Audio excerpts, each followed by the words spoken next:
Right folks, this is just a quick off the cuff video here. Wasn't expecting to do this today, but I thought, you know, what the hell, let's do a quick unboxing. So, this is still a Star Wars video, so full disclosure right at the start here. Now you're probably looking at a Formula 1 car and wondering why the hell is that is this anything to do with Star Wars models? But in actual fact, this is a late 1970s vintage model kit. This is no longer in production. It's a Tamiya, and it's of the Team Lotus John Player Special Mark III Ford Formula 1 race car. I'm not actually big into Formula 1. It's not really one of my things that I'm into.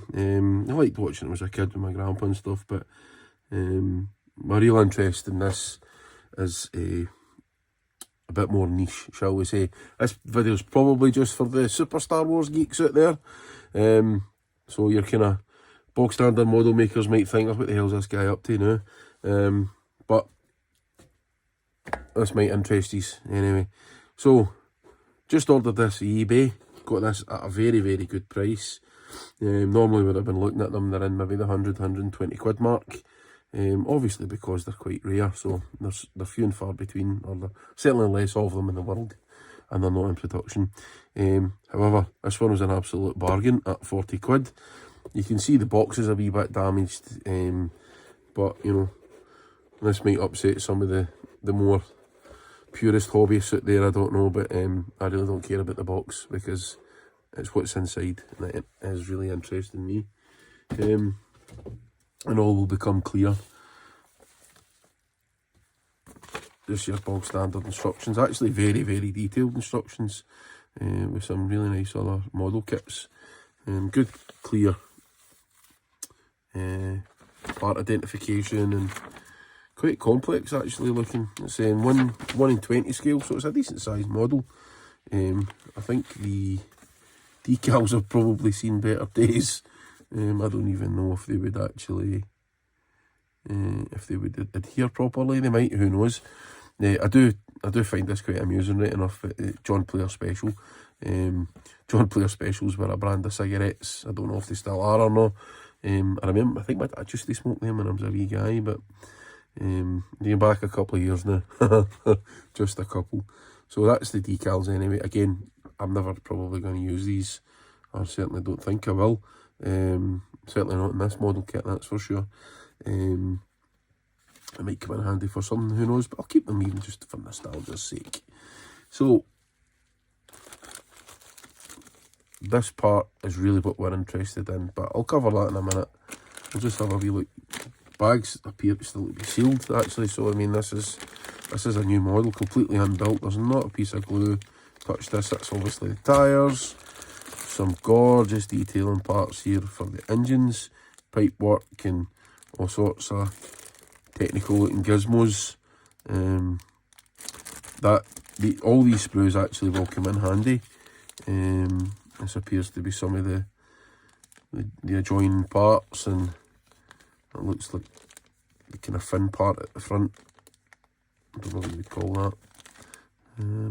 The air scoop, so I don't bloody know. Oh, there's even a wee cylinder there. That's quite a nice wee detailed part. That's quite cool. The main body of the car as well.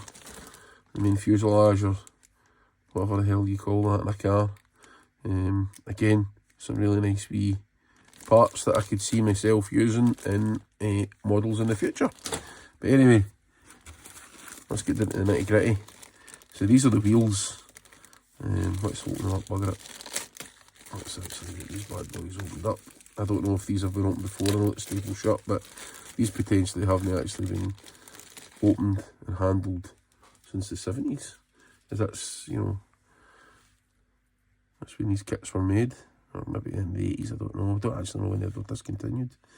That's quite cool, there's wee inserts for the mirror there. So actually the wheels are the main part that I'm interested in. These are actually glued together in a sequence. I can't remember off the top of my head what the sequence is. I think that one's first, possibly followed by that, and then this at the end. And actually what they form up is the thrusters, or thruster, singular, for the hyperspace pod for the Imperial probe droids. If you remember at the start, Empire Strikes Back. In fact, I'll attach the clip just at the end of this video, or just after I'm finished blethering here, and you can see what I mean. But right at the start of Empire Strikes Back, Star Destroyer comes in, and they pop out a couple of these little probe droids. You know, everybody remembers the probe droid that pops up and Han Solo shoots it, blows it up, whatever. But this is part of the engine, or the studio model that was used in the filming. So it's basically part of the model of the ship that carries the probe droid to the ice planet where the rebels are. The plan is to build this studio scale model. I've got a few other kit parts I need to acquire, so I've got one more at the minute, and that's one of the German flak guns. The thing about studio scale models is they often used multiple kits because, you know, ILM had, even back then, had a decent amount of money, although it wasn't a huge budget for the original Star Wars film, but certainly the second Star Wars film had a bigger budget, and they had wads and wads of these kits. So I'm going to need 5 of the flak guns, well 4 now because I've already got one. There is 5 8 rads, which are like an armoured, German armoured vehicle. The shell of that, the top half of the body of that armoured vehicle actually makes up, or 5 of them make up the main part of the ship. And then we also have a Russian tank in there, I believe. And there are 5 other model kits. Mors or Carol, I believe they're called. All those other kits are still readily available. So this is one of the much cheaper studio scale models to build, all with original donor kit parts. So I'm over time going to amass all the required kits, and then we're going to sit down and we're going to go through it and we're going to build it, and then we're going to paint the bugger. It was my first real proper studio scale model. I'd like to do more of them, but it's a really expensive endeavour.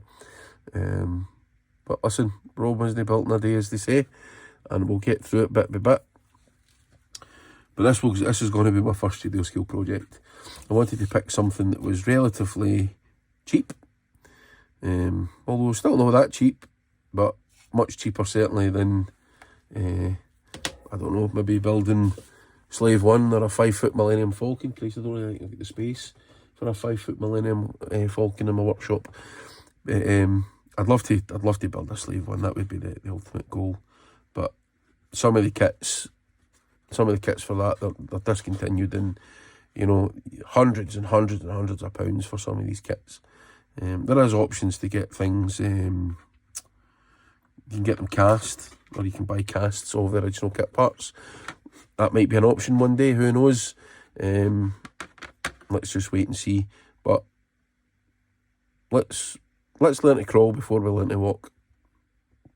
Anyway, just a wee bit of something different, just a wee bit of other interest, something that I've not really discussed previously, but I'm hoping to nudge the channel in that direction. For anybody that's interested in studio scale modelling and wants to learn more about it, or already does it, and you know, wants to join a group on Facebook, there's Nerf Herders Workshop. It's a fairly new group. It was started by a guy called Chris Benware. I think that's how I pronounce your name, Chris. Not 100% sure, but Chris is a smashing guy. Does shows maybe every 2-3 weeks, sort of YouTube-y type shows. You can get them on the Nerf Herders Workshop YouTube channel. I'd highly recommend you pop over there and have a look if you don't already know about it. Really informative. If you're into modelling, and Star Wars modelling in particular, just recently they've done an absolutely cracking show with a fella called John Goodson. John Goodson, I believe, still works for Lucasfilm and ILM. He's worked on things like Return of the Jedi. Did he work in Return of the Jedi? I think he did. If memory serves, I might be wrong. Apologies if I'm wrong. I know he certainly worked in the Phantom Menace because that was the point of the discussion. It was looking at the models that were built for the Phantom Menace, and actually, believe it or not, everybody thinks the entire thing was CG, and yes, there was a lot of CG in it, but it was actually amazing the amount of models. I had no idea actually until I'd watched this show, just the amount of models and model sets as well, not just actual physical ships and stuff, but actual sets, you know, like the arena for the pod race and various other things. These were all built as models, and then they were shot, CGI elements added in, and it just all came together beautifully. Irrespective of what people think, you know, positively or negatively about the Phantom Menace and the prequel trilogy, it really was a feat in modern filmmaking, and it was still nice to see that a lot of the model stuff. But anyway, I'm away on a tangent yet again, shocking. So yeah, Nerf Herders Workshop, they've got a Facebook page and they have a YouTube channel, and really interesting. A lot of stuff, a lot of great work getting done there with some very talented people. So if you decide to join, give me a wave, say hi, I'm over there as well. Thanks for watching the video. Hope it's been of some use to you, and look out further down the line, probably a good few months, maybe even heading into next year, depending on how easy it is to get my hands on the kits and, you know, finances and stuff like that, you know, all contributing factors. But once all the kits are in the bag, you'll know about it, because I'll be starting a video series on it, and we'll go through the whole build process together in my first ever studio scale model. Right, thanks very much for watching. I'll very quickly show you the shot from Empire Strikes Back, where you see the hyperspace pods getting shot out of the Star Destroyer. Interestingly, actually, one last thing, there was actually two models. There was a longer, elongated one shot, and then, or built, sorry, and then there was a smaller, stubbier one. I don't actually know what one was used more in filming, if they were both used, or what the score was. I'm aiming to do the kind of longer, elongated one. If you Google it, you'll see pictures of it. I can stick a picture up of one that somebody else has built. I would give credit to the picture, but I can't actually remember who built it or where I got it from. But I'd picked up a couple of pictures from online as reference work. So anyway, I'll show you what the pod looks like after this me scene for the Empire Strikes Back, please. Right, thanks for watching, and I'll catch you in the next video. Cheerio then out. Cheers.